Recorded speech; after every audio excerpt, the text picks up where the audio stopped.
Mario, Ruby, let's go. Let's go. Come on, let's have a candid conversation.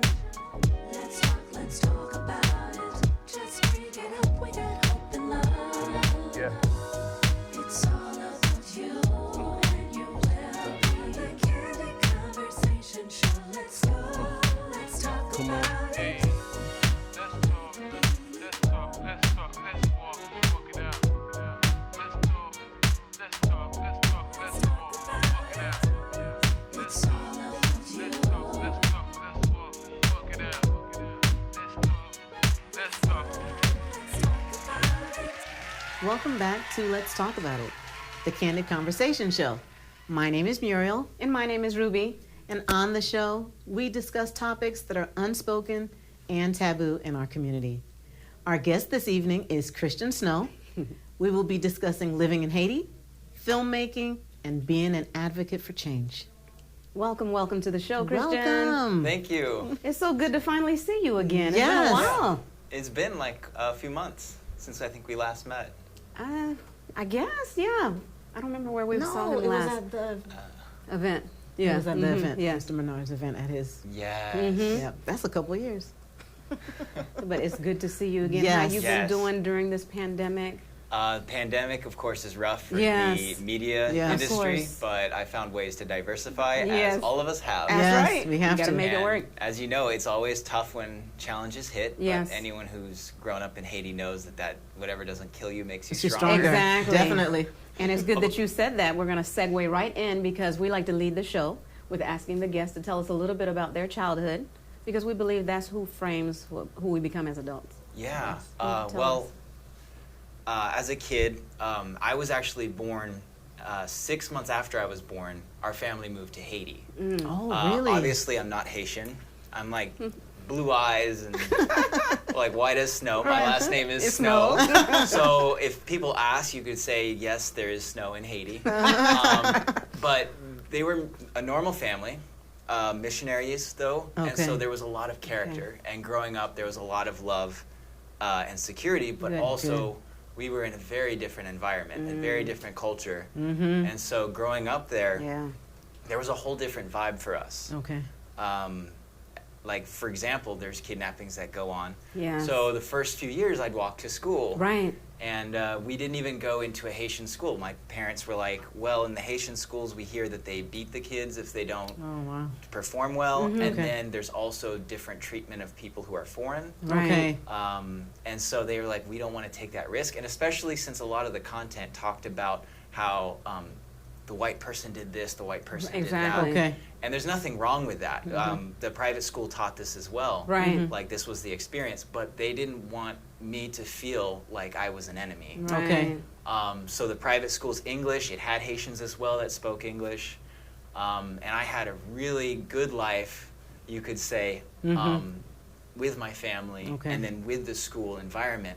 But then once we stepped outside that environment into the Haiti, Okay. this, you gotta remember, this is the time when internet was not a thing. Okay. Like when we had internet, I think I was 11 years old and I was clicking every one of those "you are the millionth visitor" ad that popped up. Cause like I didn't, like internet was a whole new world. Right. And so us kids we got into trouble a couple of times with what we would try to find on there. Something new. Yeah. And so the Haitian culture at that time didn't know what foreigners were. They had no way to measure it Right. except for in the myths and the rumors. And Did they think you were an what they enemy? read. Yeah, well, no. Okay. Okay. As missionaries, and this is what's wonderful about Haiti, is you could say whatever you want. They want to see it for themselves. Yes. Haitians do not jump to conclusions. Right. Let me see it. Yeah. Unless they're like a car accident, then they'll jump to the conclusion it's your fault. But Haitians have such a dignity, and growing up in that culture, I never had that concern that because I was white, I was in danger. Okay. Right. But I had the concern that because I was a foreigner, multiple times there was issues that would come up. Of Okay. course. And not because they saw foreigners in a bad light, but rather because these two cultures, foreigner being American, my parents are U.S. citizens, but the concept of what wealth was they had Okay. no cap. They had no way to measure it. Okay. So I was seen as like the rich kid. Now I was in a private school, so that was okay. Then we moved to homeschool, Okay. but there was no intermingling Okay. with the community, people, right. because every time I tried as a kid, now as a like a sixth grade or year 6, 6 years old to 12 years old, Okay. they'd pull my hair, they'd like laugh, and then they'd like feel it. Right. Oh, it's so soft. And I'm like, don't touch me. So of course, like this is like a raw new mind. It's just developing its perceptions of the world. Okay. And the way it's perceiving it is, anytime I'm with these people, they start to like poke me and laugh. Right, And, and they're just like, they're discovering it for the first That's time. right. And Just curious. what's interesting is it's because you're a foreigner, you attract everything because it's all It's new. And so you, let's say, we can talk about that a little later. I want to share an example Okay. of their perception versus my perception as I Okay. see it. But for now, just as a kid, it was, I would connect, but it always ended up being something where I had to watch where it went because, Okay. You had to be very careful. yeah. And it's not because I was in danger in any way, but because there just wasn't a way to connect, if that makes sense. I understand. I Yes. see, I get it. Yeah. Like Yeah. we would go, our family, when we went out, we wouldn't go and eat street food. We'd go to a restaurant. And the friends that I would make, they can't afford the restaurant. Right. Okay. And then my mom would be like, you can't eat the street food because it's going to make you sick. Sick. Yeah. And I remember as a teenager, I did make friends with a guy, and there were a lot of issues with. It became a discussion of what we were going to provide for him and his family now, because he kept coming with issues, Okay. legitimate issues that. Okay. What are you you know, going to he do? can't pay for school. Of course. Right. Like, this is life changing. Yes. And so what happens is it became from a friendship to a work Yes. relationship. Okay. How can we fund this? And so the perception in the mind is always, I can't walk into them and just be friends. Okay. It's always, yes, we're going to be friends, but have I'm to also help going to you. be this, and I'm also going to Right. be this. Yeah. And that comes as just being a foreigner. So in what a made country them that struggled. choose? Why did they? Sorry. Yeah. What made your parents choose Haiti? Why Haiti? That's something you'd have to Ask ask them. I will say, though, that my dad said numerous times that Haiti was not where he was called to be. Yeah. Okay. And that was based on his first missions trip there. Okay. It was a very difficult experience, but he stayed. Okay. I'm not sure Right. why, Why? but I do know that it was a blessing in disguise for us kids, because we have grown up under such a beautiful influence of Right. gratefulness. We've gleaned from the Haitian culture the joy, even though you have nothing. Right. Right. And still at happy. the same time, the hard work ethic has carried on. And I get up to the U.S. and I always think like, oh, I got to perform, I got to show them. And they're blown away. And I'm like, what?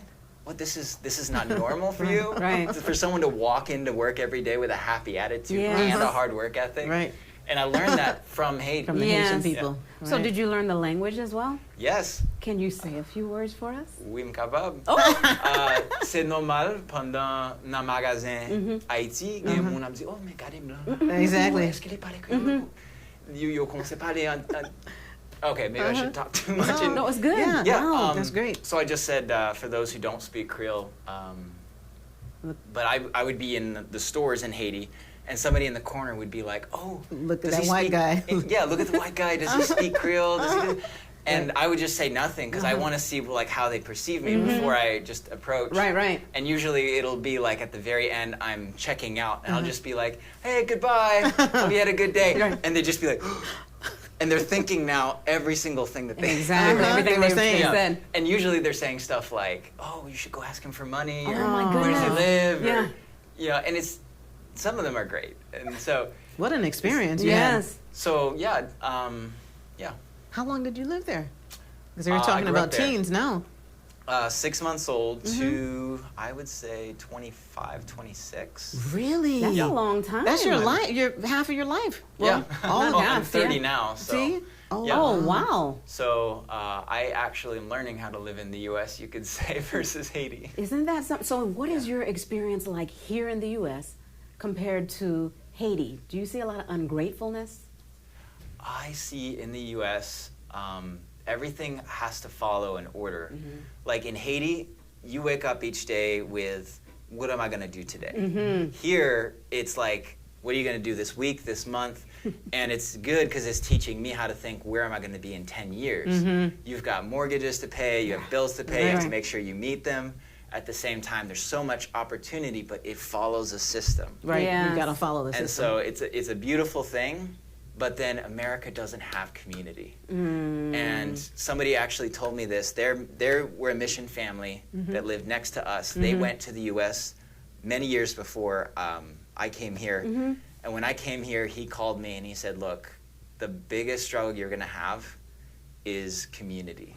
Okay. And that's what his family struggled with when they came to the U.S. Okay. Haitians have a way of bringing people together. Together. And Yes, that's apart true. from the American churches, you're taught here to just stay focused on your one thing. Right. All the houses face the street. And that's one thing, like in the missions work we did in Haiti, we built cul-de-sacs so the Okay. houses faced each other. Right. Oh. They loved it. Right. They did not like these rows. Rose. Yeah, but that's the American theology exactly. or ideas. This is my dream. This Yes. is my career. This is It's my mine. this. Mine, Yes, mine, mine, mine. And then the Haitian culture is like, this is Ours. our business. This is our, you know, even the way you cook the food. It's all is about togetherness. Big It's about shodzier. community. Yes. Right, exactly.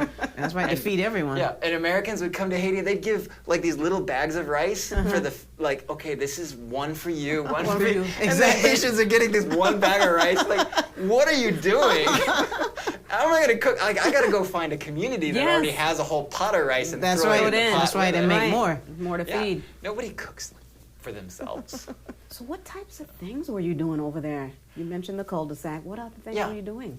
So it's part of Youth with a Mission. Okay. Okay. My family was part of starting it there in Haiti. Wow. It's a global movement of Christians who want to share about God's love, Okay. to know God, and to make Him known. Okay. And so the way we do it in Haiti is very unique. We have a unique perspective in that we stay adaptable, but the goal is to show God's love through practical ways, through mercy ministry, Nice. to then share the evangelism, share why we do it, Okay. so that people aren't just like, oh, here's a rice sack. Why? Well, it's because you need it. Right. No, we're not there to feed you. We're there to show you there's a way Okay. to provide for yourself. And then the last thing is training. And so that's where they actually get equipped with the character and the, I guess, like the love of God. Okay. It's hard to explain it because love is such a Yeah. general term. Yes. But that's the way it's applied has always changed. When the earthquake hit, it was, you know, Yes. getting people into houses, taking. So we you took were in- there? Oh, yeah. Oh my goodness. Can you tell us your experience? I was on the second story of my house in St. Mark, Okay. 60 miles from the earthquake. I thought that somebody had taken a bulldozer into the house Oh my gosh. in the opposite corner because I couldn't see it. I ran onto the deck porch, looking out, trying to find out like who What's going on here? did the car run into the house?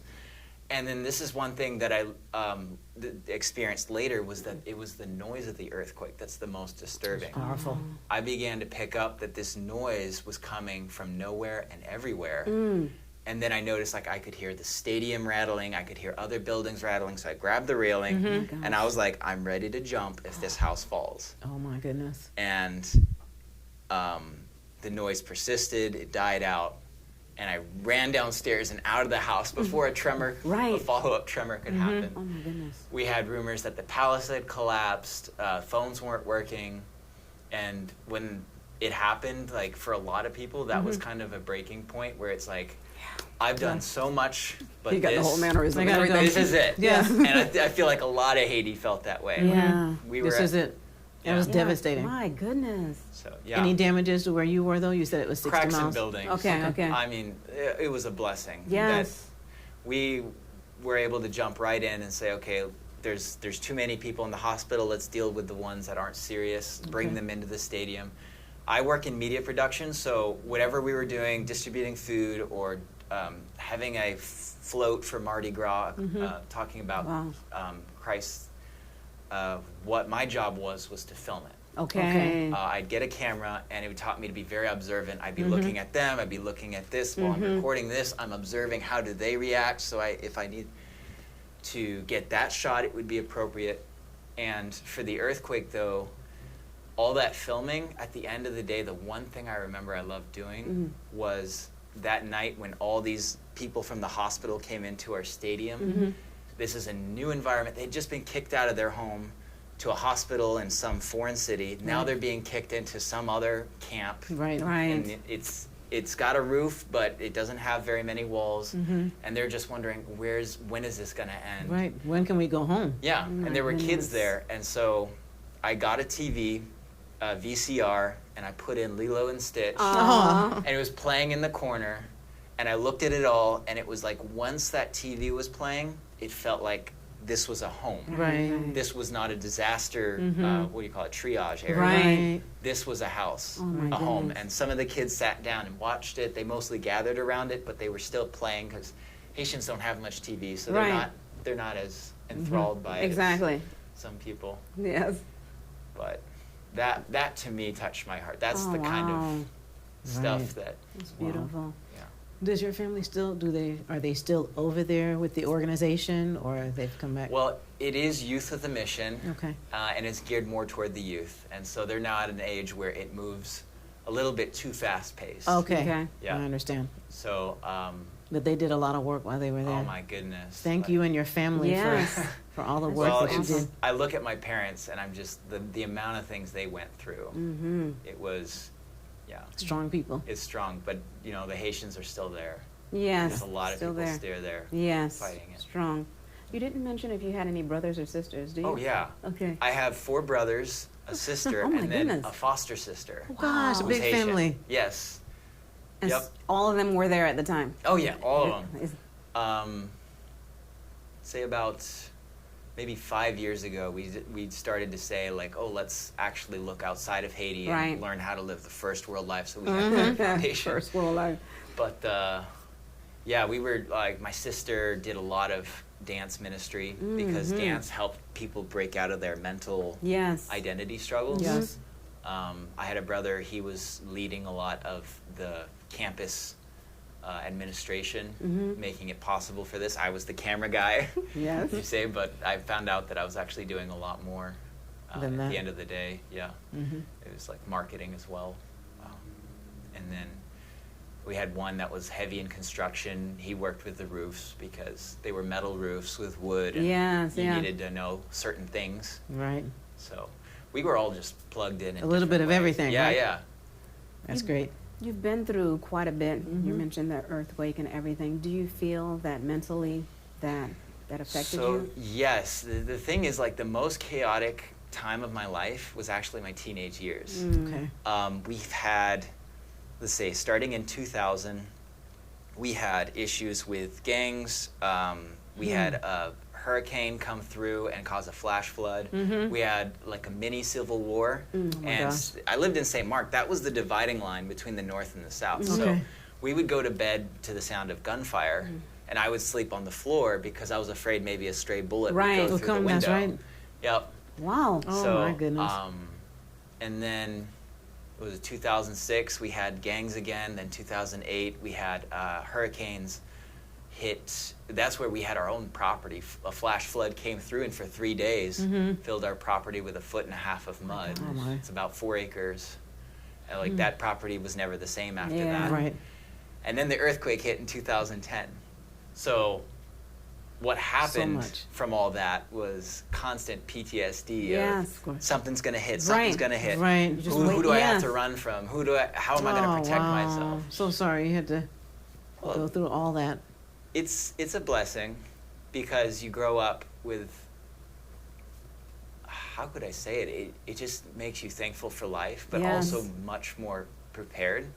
I'd say if you were 40 years old going through that, it's a much different. But as a That's teenager, what you- right. as a guy, Right. like this was an adventure. I was coasting this right. adventure. It's and like a movie, right? Yeah, like a movie. That was a movie. Bestseller, right?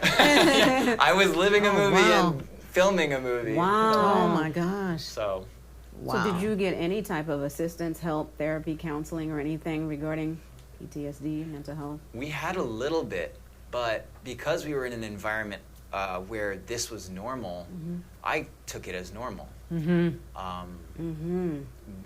We would go on vacation time, but to me it was like, this is the way I wanted to live the rest of my life. Okay. Not because nobody wants calamities, but I felt like I had purpose. I see. And that's something that America actually doesn't have, is you chase after the money because that's the only purpose you can really find. Right. But when you're in Haiti, and this is unique, I think, more to foreigners, and especially Haitians coming back, repatriating to Haiti, is you find this overwhelming joy knowing that your presence there, just your presence is yeah. making a difference. Yes. Like every time I'm going and buying stuff in the market, you know, in the U.S. that just goes to the Walmart Right. conglomerate, and Right, then they, right. you know, do whatever they want with it. But in Right. Haiti, it's like you're helping that one You are. person. That's right. And you know, you want to haggle a little bit to not give this impression that you're just like pockets Throwing are your money loose. away. Right. But you also know that that person is going to live a little bit better. Yes. Right. And then that's just your normal life. Then you build on top of that and say, my career is about helping you. That's right. That's right. And that was unique to Youth of the Mission. And even though we did a lot of practical things like giving out food, Okay. like the UN does that, and I don't think that's very purpose driven. Okay.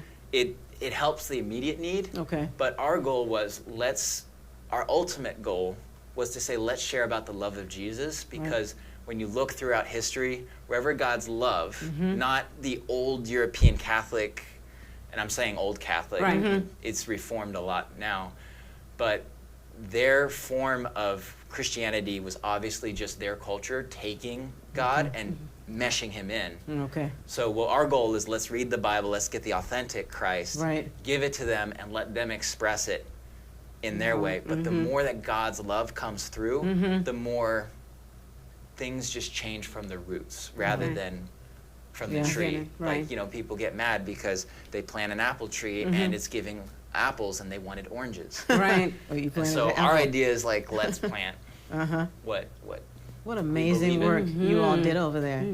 That is amazing. What is some of the things that you're doing here in the U.S. So I actually came to the U.S. to make things better for Haiti? You know what I'm saying? What is it that you're doing here or there? Yeah. So I actually left Haiti wanting to be there. Yeah. But I was burnt out. The PTSD caused too much stress, but also the love of the work I was doing was too much. Okay. You had to take a break. Yeah, I needed to take a break. I found out I had some health issues that required, a doctor, Okay. prescriptions and stuff. And then I found out, like, I'm teaching people how to fish, giving them a fishing rod, and then sending them into a desert Right. Okay. with the With film no fish. productions. Right. And so I said, I need to learn business. I went to Full Sail, and I excelled really well in Okay. entertainment business. Okay. Yes. And then COVID hit. Yeah. So I decided I better settle down a bit and understand how to live a life that is not stress oriented. Okay. And if you look at Full Sail, I chose Full Sail because it was stressful. It was an accelerated course, not because it was stressful, but Right. because it was fast paced. Right. Okay. Yes. And my mind was still gotta knock Gotta it out, get gotta this done. get this done. Gotta Yeah. get it. I also did an internship with the largest independent studio in Hawaii Oh, for okay. 6 months. They were the same way. Like, we gotta push it. Okay. They had films getting released, and I had to like create marketing plans real Right. quick. And so this last year, slowing down has really changed a lot Okay. in the way that I've realized, wow, like you can actually live a normal life and like spend Breathe. an afternoon doing nothing and not feel bad about it. Yes. And that's the struggle. Right. Yes. And I'm not saying just for me. There's a lot of Haitians that are coming to the U.S. and they're hitting these. They're starting these businesses and growing them, but the source of that brilliance comes from that fear Right. of if I Okay. slow down, Right. what will happen? What will happen? Exactly. Right. You know. You know, Kristian, as a Caucasian male living in a predominantly black country, Yes. what is your perspective on racism, both here and in Haiti? Yes. Yeah. So one thing I found coming here is that the racism here is so different. In Haiti, I definitely see in Haiti that you guys have kept dignity, and that has been lost in the U.S. The African American doesn't know what to tie their identity to because they can't find a certain place in Africa. They're never like going back to Africa, like this is their home. But at the same time, people here have never told them that this is their home. And here you have Haiti, which is on the opposite.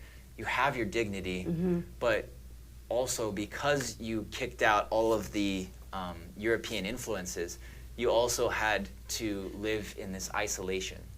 It's like I like to say like there's this giant wall around Haiti, and it's not just the ocean. It's like an invisible wall where the language is different, the culture is different from any other Caribbean country even. Right. And I'm talking like this is people who've been to all the Caribbean islands, they get to Haiti and they're like, you guys are just different. Right. You guys have a warrior mentality, meaning like you're gonna fight for it. Right. Yeah, And all this stuff creates a terrible, difficult ability for someone to break in and become part of that culture. Right. Okay. So in the question of racism, there isn't racism in the sense that we have it in the U.S. because obviously people who go to Haiti aren't going to go to the poorest nation of the Western Hemisphere to be racist. Right. And if anyone expresses that, Haitians are going to take care of that real quick. However, there's still systemic racism. Yes. And the systemic part comes from the fact that like systemic racism creates the impression that certain races are doing worse off because they set it up to look like that. Haiti was set up to look like it couldn't succeed. And it has survived despite that. That's right. And now that racism is becoming less of an issue as it becomes more exposed, Haiti's starting to stand up and be who they really are. But here's the thing, as a white guy in Haiti, I'm going to be very candid. Yes. People look at me like I'm going to solve problems and be more intelligent about it than what I really am. Right. And it's because I'm a foreigner. But you can't do it all yourself. You can't do it all. But 20 years old, people would come to me asking, like, can you help me make a film? And the reason why is because, oh, he's a foreigner. He knows how to do this. He can get it done. He knows how to talk to people. A filmmaker, he's a few years older than me. He's produced stuff already. I haven't produced, like, I've produced, like, baby stuff compared to him. But he saw me, and he's like, now I can do stuff big because I have a white guy on my side. Right. And I avoid saying man. white. I like to say foreigner. Yes. Because it's not, like, the white is a signal that I'm a foreigner. Right. Okay. It's a signal I can signal. never take You away. can't. No, you can't. But the mind doesn't work that way. The mind says what makes humans unique is pattern recognition. Right. We see a pattern, and the subconscious mind says, okay, that's a pattern.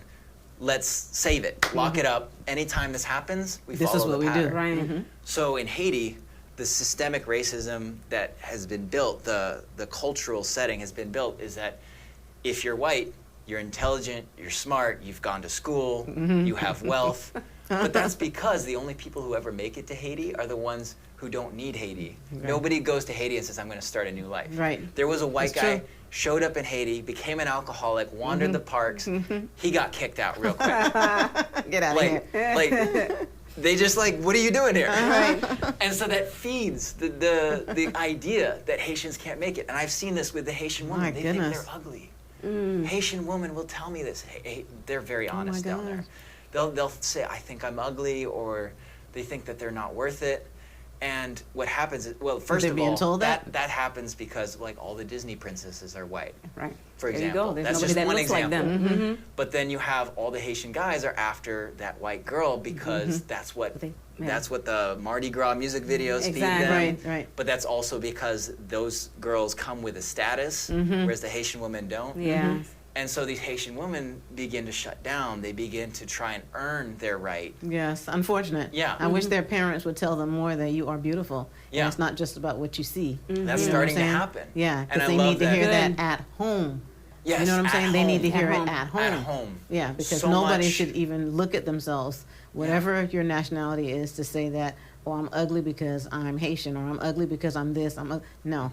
And it needs to start from the home. Yeah. Yeah. and nobody's saying it. Yeah. No, it's Th- not that's right. the problem, is that nobody's saying it. They're coming to that conclusion Yeah. because society has Absolutely. set them up There you to go. make that assumption. Have low self-esteem and everything. Yeah, and you can feel it. When I walk into a room, everyone's like, oh, there's a white guy in the room. Right. So let me give you the two perspectives. Yes. There's the Haitian guy. He wakes up in the morning and he's happy.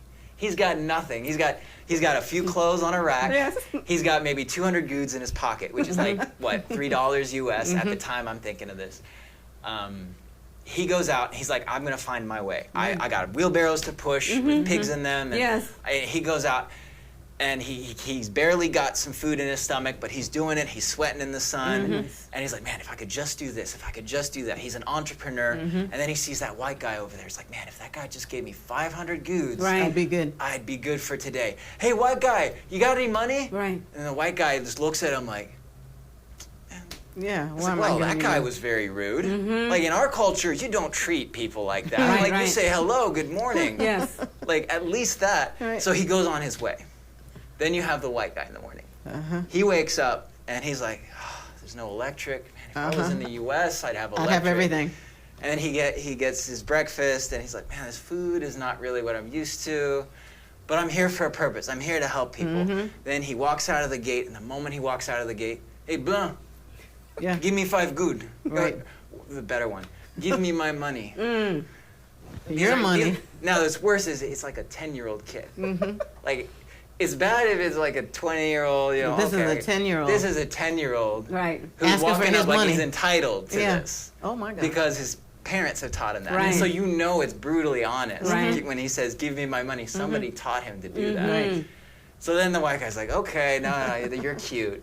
Then he gets in his car, and then the lady with the baby starts crying and saying how she needs this. And he's like, I gotta help this guy. Today was about helping this guy. He's sweating, and then he gets on the road where there's that guy who says, hey, can you give me 500 goods? And he's done. Yes. Yeah. Like, why am I here? Nobody wants to like love me for me. Right. It's and the Haitian guy thinks that was just one instance. I've been working my butt off. I just happened to see a guy who has hope. I just want to Right. test the water. Right. Yeah. But to the white guy, I walk out with, like, I've counted it sometimes. Within an hour, I have 5 different people approaching me. you, Oh, wow. asking for 5 something. different strategies too. Yes. Right. Some like one strategy is to make me feel guilty. Another strategy is to say I don't belong here. Right. Yeah. Another strategy is just to love me and be like a really good friend with a long-term payout Right. goal. And so my perspective being in Haiti is always, I can't trust anybody. I have to find out what are your ulterior Motives. Yeah. Oh and gosh. that has caused a cultural barrier, which unfortunately I get it. Yeah. it wrecks your ability to socialize. Right. And then what happens in the long term is you begin to see the country as work. Mm-hmm. And the Haitians draining begin you to at this see point. the Haitians begin to see the foreigner as a savior. Right. And so what does that make a Haitian feel? If he's the savior, he's not the guy that I'm sitting at the bar drinking juice cocktails with. Right. He's the guy that comes to me when I need help. Yeah. What does that do to your brain as it messes you up. develops that pattern? Yeah.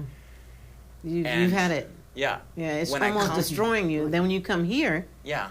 And- I come here and I get to meet people who are Haitian and they're successful and they're not coming to me to ask for For money. anything. Right. It's healing for me because then it feels like I belong somewhere. Mm-hmm. Now there's this feeling of like people don't notice me, which ironically for some people will feel like depressed about that, and other people will feel great. Nobody yeah, you're like, I notices me. feel just fine. Yeah, That's me. But it's the community. Right. Like there's no community up here, so I don't know how to. Right. Like, do I just go? Like I'm in McDonald's. Do I just go to the person next to me and start talking? 'Cause Right. no, I can't do that, and Yeah. It's just different. Yeah. It's totally different. it's different. Drastically different. Right. And to hear you say it, I understand. I understand And where if- you're coming from. It's the thing is that Haitians need to understand that I see it. Mm-hmm. I see it in you, and I want you to stop thinking that way because when you start treating me that way, my brain falls into that pattern too, and I Right. have to keep on saying, hold up, Yeah. hold up. Yes. The reason why the X, Y, and Z is happening is not as simple as you think. There's a Right. whole Okay. history. A lot of it is mental issues that start with the family. That's true. You know. Yeah, right. It starts with the family. It starts at home. Yes. So coming here, sorry, Ruby. So coming here, you're saying that you feel like you're not noticed because, of course, in Haiti, you're the white guy that people can come to and try to get help from. So here, being in the United States, with you feeling like you're not noticed, or we don't need you, I don't need you, you're not the only white guy. How does that make you feel being here in the United States? So in the beginning, it's very depressing because that purpose now is gone. Right. You don't know what you live for anymore. Your identity has now like changed, Right. and I put my eggs in the wrong basket. But the good news is that has helped me realize like that's not how you should run your life. You know, that's how God should run his life. But God gives us boundaries, and he speaks about it very clearly about like, I give you 5 talents, invest just those 5 talents Right. and invest them well. But he also makes it clear, like, love people. Right. And Yes. it's Right. very That's hard to about- love people when you're spending so much of your time trying to push them away to handle the few that you can. Right. Right. So coming here, I learned first to love myself, to find out what Good. I like. Very Good. important. It's very hard for me to make friendships because I'm used to people coming to me, and I have to push, like put walls up. Right. And I'm putting walls up, and no one's coming, Right. obviously. Right. Right. So I have to pursue them, and by pursuing them, I'm learning to have that ability of, it's hard to put it down, it's just like a piece of who I am. Okay. So, and it makes me human. Yeah.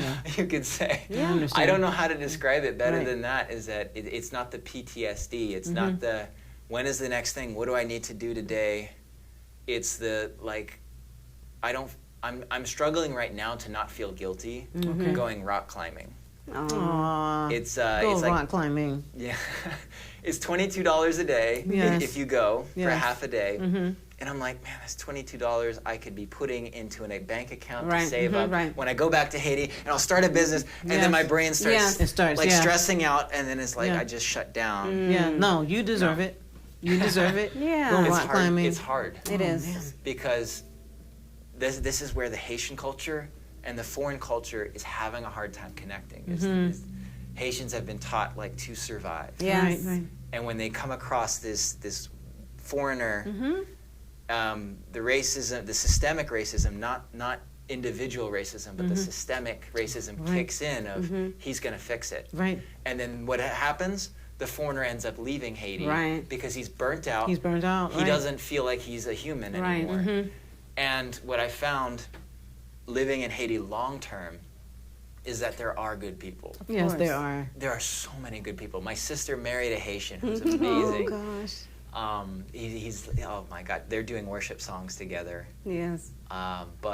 And then I have friends too, but they're very hard to find. And if you find, you have to learn the system. You have to learn when to say no. You have to learn all these things. Right. And most people give up. And like my dad, like he would want to leave. Yeah. He wrote a book about it, how he was like the You need first to time write a he was in book. Haiti. Yes. Your he was- experience. You he need was to write writing one. in that book about what do you say, like pack the bags, we're going home. Oh, There my you goodness. go. That's a And we- good. That's a It's good time. one. Yeah. And he just stayed. Yeah. And what happened was people began, this is what happened. This is the shift that needs to happen. Haitians stopped seeing him as a source of need. They stopped seeing Youth of the Mission as a source of need, and they saw Youth of the Mission is here to empower me, Okay. not to feed me, not to clothe me. Right. And that shift has changed it, where when I walked on the street, it was no longer blanc, blanc. It was haïtien. People actually would say that. That's right. That's who you are. It changed. Yes. And I would look at them and I'd just be like, wait, you're talking to me? Right. And then I had people in a barber shop, and one guy would argue, oh, you're not born in Haiti. You're not Haitian. You're not Haitian.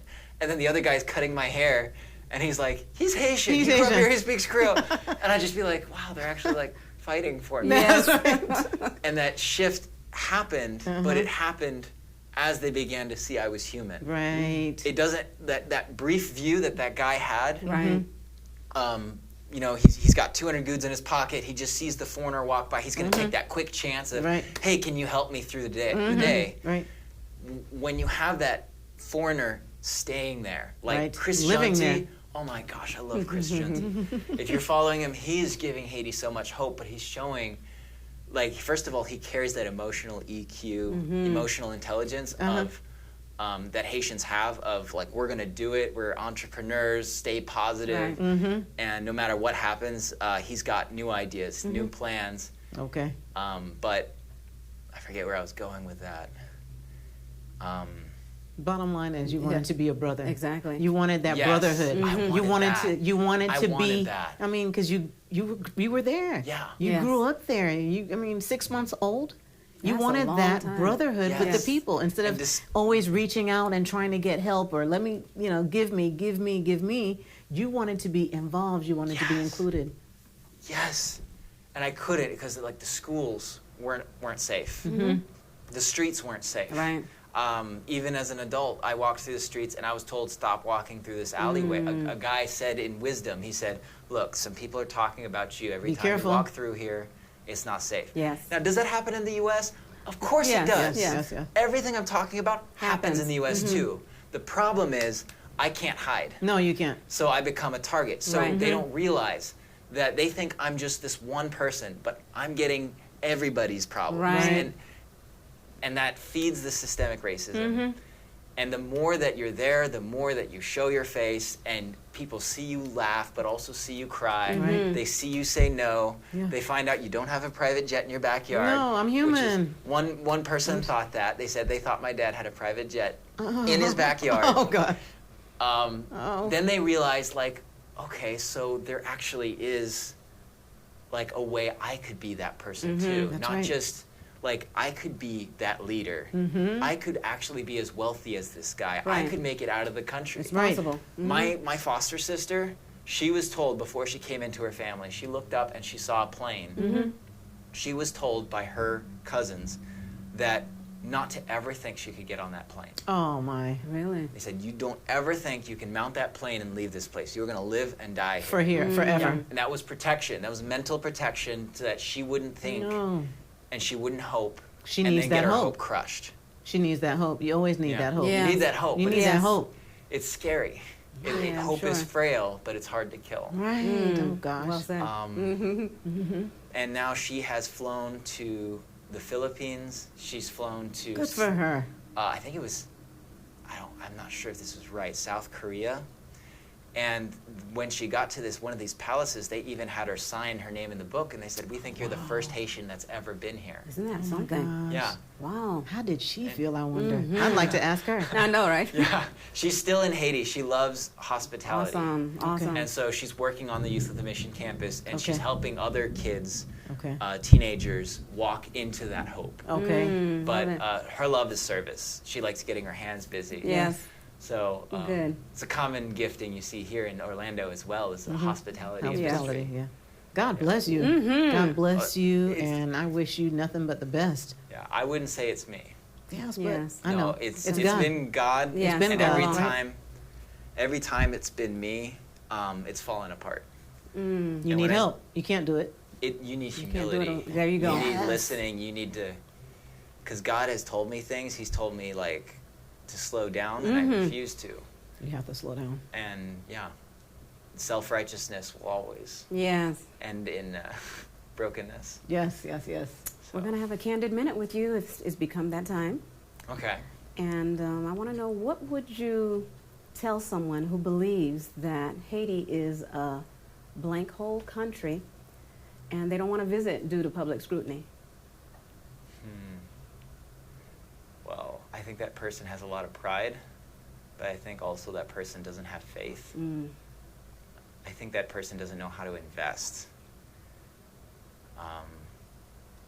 See, there are places that are succeeding, but they're succeeding because somebody invested at some point. Yes. They say monkey see, monkey do, but human doesn't see, human see, human Human do. do. That's monkey. Yes. Human see, human change. Mm-hmm. And the fact that Haiti has survived this far despite everything is amazing, but Yes. now Haiti's in a process where they're internally fixing all the brokenness that was put on them. And a privileged person is never going to understand that. I grew up in a family that loved me. I am never going to know what it is like. Not just a Haitian, but I'd say even the African American. I've talked to them and I have failed to understand them several times, and I think that's hurt them a couple times because I don't know what that's like. But as a privileged person, I also am standing up and I can pull you up. That's Yes, yes. Versus people in the bottom are trying to push people up. That doesn't work that way. Right. You have to Pull pull. them up. Yeah. So Very well said. I We love just it. want to thank you. Yes. Thank you for being We here. enjoyed this conversation with you. it's been fun. And we hope that you'll come back. I'd love to. All right. Thank you so much. Yeah. We want to thank you for joining us this evening.